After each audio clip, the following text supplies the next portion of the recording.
Ada satu hal yang Tuhan ingin berikan kepada kita, yaitu hati yang gembira. Karena dikatakan di Amsal 17 ayat 22, hati yang gembira adalah obat yang manjur, tetapi semangat yang patah mengeringkan tulang. Jadi artinya kalau kita memiliki hati yang penuh dengan sukacita, itu akan berdampak kepada kesehatan kita. Jadi awalnya itu memang dari pikiran kita ya, atau keadaan jiwa kita. Emosi kita itu mempengaruhi kondisi tubuh kita. Jadi kalau kita penuh sukacita, maka secara medis juga sudah banyak disaksikan pengaruhnya itu sangat besar dalam pemulihan seseorang yang sedang sakit ya, untuk kembali bisa sehat. Bahkan waktu masa-masa pandemi ada satu orang yang sangat terkenal suka mengajar tentang keuangan dan juga mengajarkan tentang pengembangan diri. Nah, waktu dia sakit itu dia dapat ayat ini ya, ada teman yang bagikan ya. Hati yang gembira adalah obat yang manjur. Dan ternyata itu sangat pengaruhi sehingga dia cepat pulih ya dari serangan COVID-19. Lalu saya pernah juga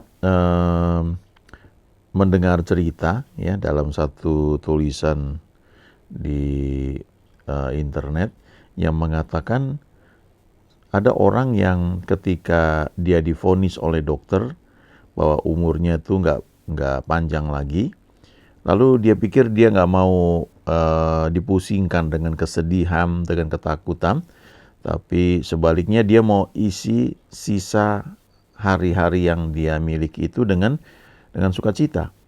Jadi dia mulai nonton video-video yang lucu ya, seperti Charlie Chaplin, kemudian misalnya Mr. Bean ya. Pokoknya sesuatu yang membuat dia tertawa terus ya. Dan dia menikmati hari-hari dia dengan penuh sukacita. Ternyata dia makin lama makin sehat ya, bukannya makin buruk kesehatannya kemudian dia meninggal ya, nggak seperti itu, malah dia makin sehat dan akhirnya sembuh. Jadi ternyata memang hati yang gembira itu betul-betul adalah obat yang manjur. Nah, ini kita perlu renungkan supaya sebagian ya dari mindset kita itu perlu dibenahi. Karena mungkin tanpa kita sadari, kita berpikir kalau kita datang dalam doa, kita mengiba-iba gitu ya, kita berharap belas kasihan Tuhan, kita menangis ya, kita berharap kita semakin dikasih oleh Tuhan gitu. Jadi kayak anak kecil ya, nangis lalu orang tuanya, ya ada apa? Lalu orang tuanya gendong ya. Pada masa-masa tertentu mungkin bisa terjadi seperti itu, khususnya kalau kita masih bayi rohani. Tetapi selanjutnya kita perlu belajar bahwa Tuhan itu ingin kita bisa bersuka cita. Nanti saya akan tunjukkan ya beberapa ayat. Tapi ayat ini dulu coba kita renungkan. Kalau dikatakan hati yang gembira adalah obat yang manjur, ya, semangat yang patah mengeringkan tulang. Di antara dua hal ini, antara hati yang gembira dan semangat yang patah, menurut kita kira-kira yang mana yang Tuhan ingin berikan kepada kita? Ya, pasti hati yang gembira ya. Karena di bagian lain di Keluaran 15 dikatakan Tuhan itu adalah Tuhan yang menyembuhkan, Jehovah Rafka. Nah, bagaimana mungkin kalau dia mau menyembuhkan kita karena namanya adalah Jehovah Rafka, lalu dia berikan semangat yang patah. Padahal semangat yang patah menurut firman-Nya juga itu mengeringkan tulang. Jadi pasti dia ingin memberikan kepada kita sukacita ya, supaya hati kita ini gembira. Ya. Memang ada di surat Paulus dikatakan duka cita ya karena kita melakukan kesalahan ya, atau duka cita karena dosa. Tapi setelah kita diampuni ya, kita perlu sadar bahwa Tuhan ingin kita bisa menikmati sukacita. Karena salah satu dampak dari hati yang bersukacita atau hati yang gembira adalah kesehatan kita. Karena itu merupakan obat yang manjur. Lalu Nehemia 8 ayat 10 ya. Dalam bahasa Inggrisnya, for the joy of the Lord is your strength. Ya. Ini ada lagunya nih ya. Lagunya seperti ini. The joy of the Lord is my strength. The joy of the Lord is my strength. The joy of the Lord is my strength. The joy of the Lord is my strength. If you want joy, you must sing for it. If you want joy, you must pray for it. If you want joy, you must ask for it. The joy of the Lord is my strength. Ha ha ha ha ha ha ha ha ha ha ha.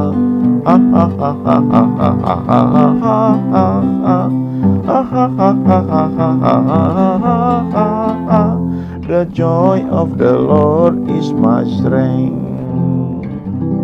Ya, kata-katanya sederhana sekali ya. The joy of the Lord is my strength. Sukacita yang dari Tuhan itu adalah kekuatanku. Jadi Tuhan itu memang ingin memberikan sukacita ya kepada kita. Karena waktu kita menerima sukacita yang dari Tuhan itu menjadi kekuatan kita.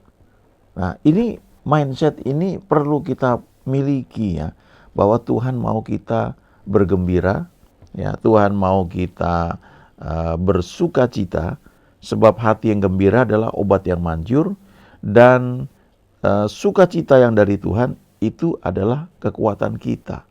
Ya, kalau kita bisa bersukacita senantiasa, itu menjadi kekuatan ya buat kita ya, buat tubuh kita. Nah, ini kalau kita baca di Nehemia 8 ayat 10, sebenarnya ini rangkaian ya dari satu cerita ya. Kalau kita baca dari pasal 1, yang pasal 2 dan seterusnya, kita akan melihat bagaimana Nehemia ini ya, kepala daerah, dia itu mulai membangun tembok ya yang sudah roboh ya, kemudian bagaimana dia dengan rakyat yang ada itu bahu-membahu ya, saling menjaga, karena ketika mereka melakukan pembangunan mereka juga mau diserang. Kemudian di pasal 8-nya diceritakan bagaimana ada Ezra ahli kitab mulai membacakan bagian-bagian kitab Taurat, dan ketika dibacakan mereka menangis yang mendengarnya ya. Waktu mereka menangis kemudian dikatakan ya, jangan bersusah hati, sebab sukacita karena Tuhan itulah perlindunganmu ya. Di Nehemia 8 ayat 11 bagian B. Tapi kalau kita baca dari bagian awalnya itu dari ayat ke-10 ya, saya bacakan. Lalu dari ayat 9 lah ya, Nehemia 8 ayat 9. Bagian-bagian daripada kitab itu, yakni Taurat Allah, dibacakan dengan jelas, dengan diberi keterangan-keterangan sehingga pembacaan dimengerti. Lalu ayat 10. Lalu Nehemia, yakni kepala daerah itu, dan Imam Ezra, ahli kitab itu, dan orang-orang Lewi yang mengajar orang-orang itu berkata kepada mereka semuanya, hari ini adalah kudus bagi Tuhan Allahmu. Jangan kamu berduka cita dan menangis. Karena semua orang itu menangis ketika mendengar kalimat-kalimat Taurat itu. Ayat 11-nya, lalu berkatalah ia kepada mereka, pergilah kamu, makanlah sedap-sedapan, dan minumlah minuman manis, dan kirimlah sebagian kepada mereka yang tidak sedia apa-apa, karena hari ini adalah kudus bagi Tuhan kita. Jangan kamu bersusah hati, sebab sukacita karena Tuhan itulah perlindunganmu. Ayat 12, juga orang-orang Lewi menyuruh semua orang itu supaya diam dengan kata-kata, tenanglah, hari ini adalah kudus, jangan kamu bersusah hati. Ya.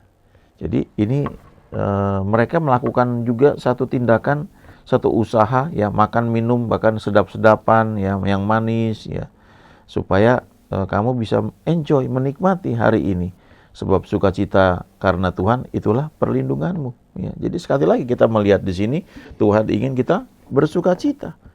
Kemudian satu ayat yang terkenal ya mengenai rumah doa. Eh, Yesaya 56 ayat 7 khususnya. Mereka akan kubawa ke gunungku yang kudus dan akan kuberi kesukaan di rumah doaku. Ya.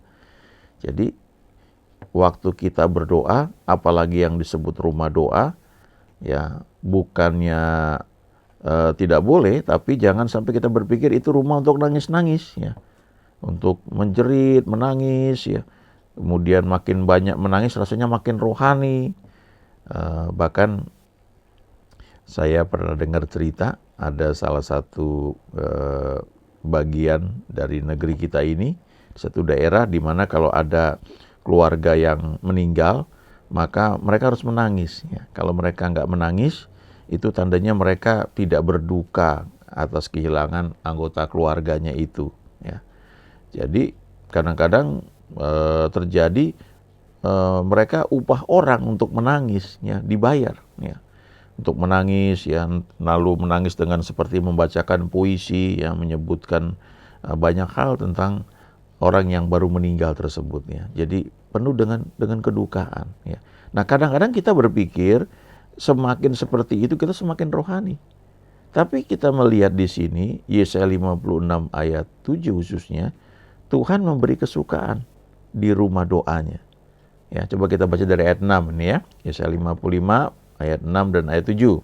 Dan orang-orang asing yang menggabungkan diri kepada Tuhan untuk melayani Dia, untuk mengasihi nama Tuhan dan untuk menjadi hamba-hambanya, semuanya yang memelihara hari Sabat dan tidak menajiskannya, dan yang berpegang kepada perjanjianku, mereka akan kubawa ke gunungku yang kudus dan akan kuberi kesukaan di rumah doaku. Aku akan berkenan kepada korban-korban bakaran dan korban-korban sembelihan yang mereka, korban-korban kesembelihan mereka yang dipersembahkan di atas mezbahku. Sebab rumahku akan disebut rumah doa bagi segala bangsa. Ya, saya sekian tahun yang lalu pernah ikut satu persekutuan, ya, ketika kami berdoa, ya, untuk Indonesia misalnya, kami akan menangis, ya, dan saya kira sebagian besar itu juga nggak dibuat-buat, ya. Ketika kita sedang berdoa syafaat, ya, untuk orang lain misalnya, kita akan merasakan ada satu duka cita, ya, kerinduan yang kuat yang membuat kita itu berdoa dengan sungguh-sungguh untuk keselamatan orang-orang yang sedang kita doakan, ya, termasuk berdoa untuk Indonesia, ya, kita berdoa karena kita melihat kasihan sekali, ya, orang-orang yang tidak mengenal Tuhan tuh mereka terhilang, dan itu membuat kita berduka, ya, menangis, ya. Jadi itu terjadi, ya, ketika kita sedang berdoa.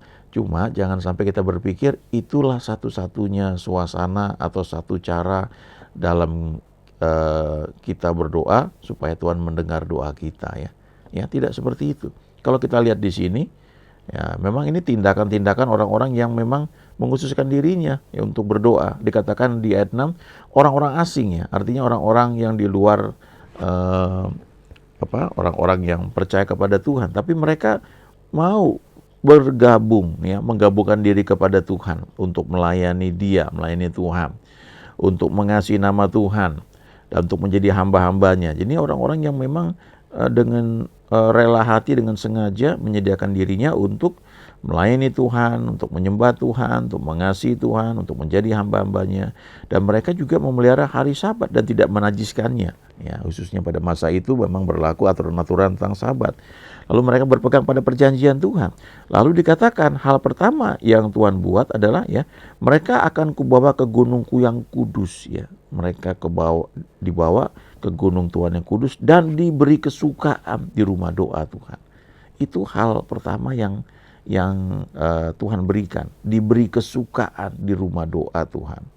Lalu baru dikatakan lebih lanjut, aku akan berkenan kepada korban-korban bakaran dan korban-korban sembelihan mereka yang dipersembahkan di atas mezbahku. Ya. Lalu dikatakan rumahku akan disebut rumah doa bagi segala bangsa. Jadi mari ubah mindset kita. Justru kalau kita datang dalam doa itu, datanglah dengan penuh sukacita. Karena kita menyadari kasih Tuhan kepada kita menyadari kebaikannya bagi kita, ya, dan nikmati ya kesukaan di rumah doa Tuhan. Ya. Lalu Yohanes 16 ayat 24 ini juga menarik sekali ya. Ini salah satu ayat tentang doa. Dikatakan di sini, sampai sekarang kamu belum meminta sesuatu pun dalam namaku. Mintalah maka kamu akan menerima, supaya penuhlah sukacitamu.